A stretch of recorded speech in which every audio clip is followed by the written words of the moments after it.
Number one, we are one nation under God, and don't make a joke about that. Do you think there should be Trump Bibles in public schools? Number two is the issue that the Department of Education has wasted $100 billion a year. So cut the crap. You yourself admit they don't do any education.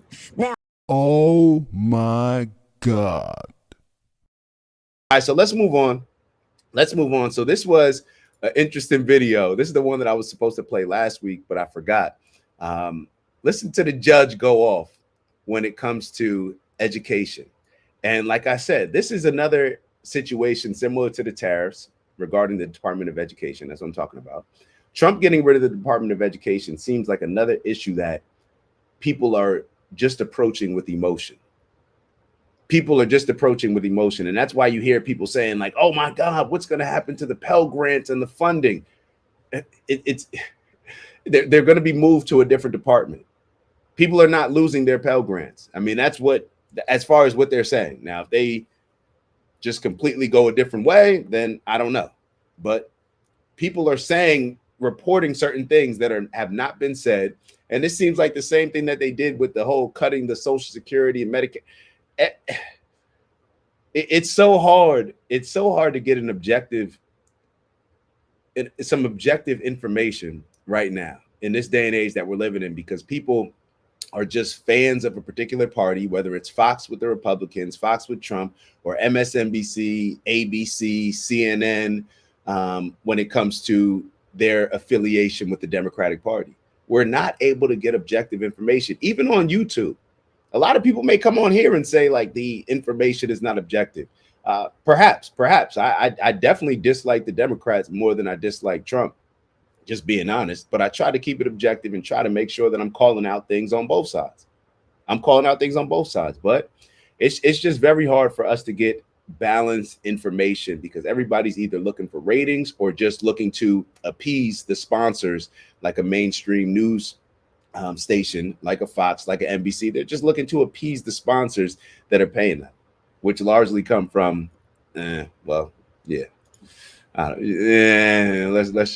check out the video. I'm ready. Number one, we are one nation under God, and don't make a joke about that. Do you think there should be Trump Bibles in public schools? Number two is the issue that the Department of Education has wasted $100 billion a year. So cut the crap. You yourself admit they don't do any education. Now, you say that Trump is not dismantling. He's already dismantled with Doge. And let me make one thing also clear. Department of Education was created by an executive order by Jimmy Carter as a payback to the unions. Subsequently, Congress came in and created it, and we're going to end it the same way with an executive order dismantling it, subsequently finished by a decision by Congress. Now, let's be real clear. All of these issues, as it relates to Pell Grants, special needs, all that stuff is being moved to different departments within Washington. They are not being eliminated, and don't make it sound like these kids are being forgotten, because they're not. But if you want to talk about no child left behind, if that's what the Democrat liberals believe in. Y'all know what it is. It's Dak from the OG Network. Man, I just want to thank y'all. That's right, to thank y'all for all of your tremendous support over the years, whether you've been rocking with us from the beginning or maybe this is the first show that you're checking out on the network. We want to thank you nonetheless. And we have an ask, all right? We have a goal of reaching 20,000 subscribers by the end of March. That's right, 20K by the end of March. It's not a real goal unless you put a date on it. And with that, we need your help. So we ask that if you are enjoying the content that you like, subscribe if you haven't already. And if you're feeling real generous, maybe share with some friends and family. All right, I'll let y'all go. And once again, thank you for your continued support. And we look forward to growing with y'all. See y'all soon. Ew. And that screwed us up, screwed our kids more than anything, because no kid left behind made sure that every kid passed. And now we've got kids who can't even read at 8th grade level because they were passed. We have a 19-year-old who graduated with honors who can't read proficiently. Performance-based.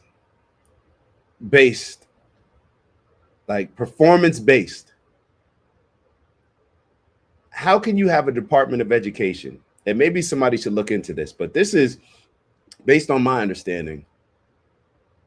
These are a lot of the bureaucrats that a lot of the presidents wanted to shrink the government in order to get rid of. The Department of Education is not doing their job. Their performance is terrible. Our kids can't read. I think I played the video last week where Trump was saying that like 40% of the Baltimore schools, in 40% of their schools, like nobody could do math or something at a proper level. I may be off on the numbers that I just reported, but I'm trying to recall a video from last week. Kids can't read, kids can't write, kids can't do math. The Department of Education is failing. So why? And we've tried for years to try to fix it, to try to do this, to try to, okay, maybe we could, implement that. It's still not working. It is failing our kids. When kids are not educated, especially when it comes to the impoverished communities that Democrats claim that they care so much about, when those type of kids that can't read, that already have limited resources, and then they have the victimhood that the Democrats push on them to where they could embrace, oh, well, this is happening to me. And then when they turn to and make life decisions, I should say, that are not conducive to them being successful, and they're put in these positions to now where they can't read, they can't write, can't do math. What do we think they're going to do? They can't read, can't write, can't do math, but all day they're scrolling through Instagram, looking at the amazing lives that people are living with the amazing money that they have. What do we think that they're going to do? They're going to turn to something that can try to get them some fast money, that can get them the nice clothes, get them all these different things that we know a lot of those ways are not going to be legal. And even the ones that don't turn to that, it's like, why do we not care about the fact?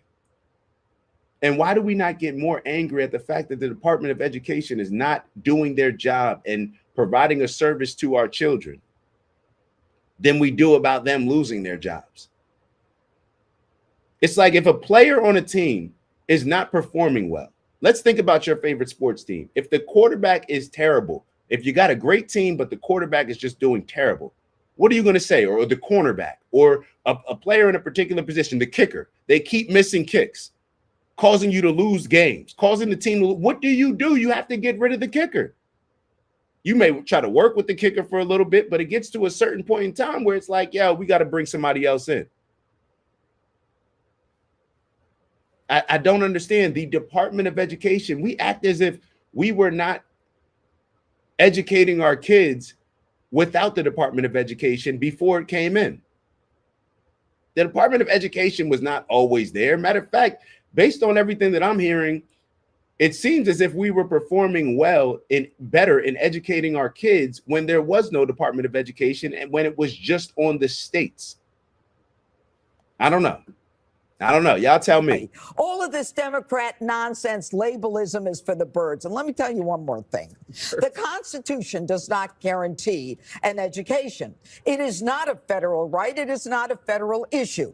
It is something that, under the 10th Amendment to the Constitution, is left to the states. The state constitutions have provisions where you have a right to education. But this is something that is for parents and for educators, for teachers that we do love. We don't love Randi Weingarten and what she did to our kids when she couldn't find one metric in the billions of dollars that we gave her to open the schools to make it safe enough for her and her pals to go to open up those schools. You know what, Randi? Go back to Ukraine for the third time to try to figure out what they're doing in education. And let me tell you one more thing. I'm not done. One more thing. One more thing is these kids in China and in Russia that were studying quantum physics while our kids were hiding and doing drugs and alcohol, and the kids in Norway and Denmark and Sweden. We spend more money per kid than any country in the world, and we're losing because of the Democrats. And that's the end of that. Can I just say one more thing, since we're going to accuse the Republicans of not caring about disabled kids getting an education or poor kids getting an education? Oh, man, y'all done cut her off. She's getting ready to say something important. All right, we're going to move on. We're going to move on to the discussion around U.S. aid. And apparently there's another group called USIP. The USIP one I got to look into. I think this is something that Elon reposted. But we got to do our due diligence to make sure, like everything else. All right, we got to do our due diligence. All right, so it's Dak. Just want to thank you for checking out our video and visiting the OG Network. If you enjoyed the video, please make sure that you give us a like. And if you're looking to join a community of inspired individuals striving for purposeful abundance, subscribe. And if you're feeling real generous, share the video with some friends and family. All right, I'll see y'all soon. Ew.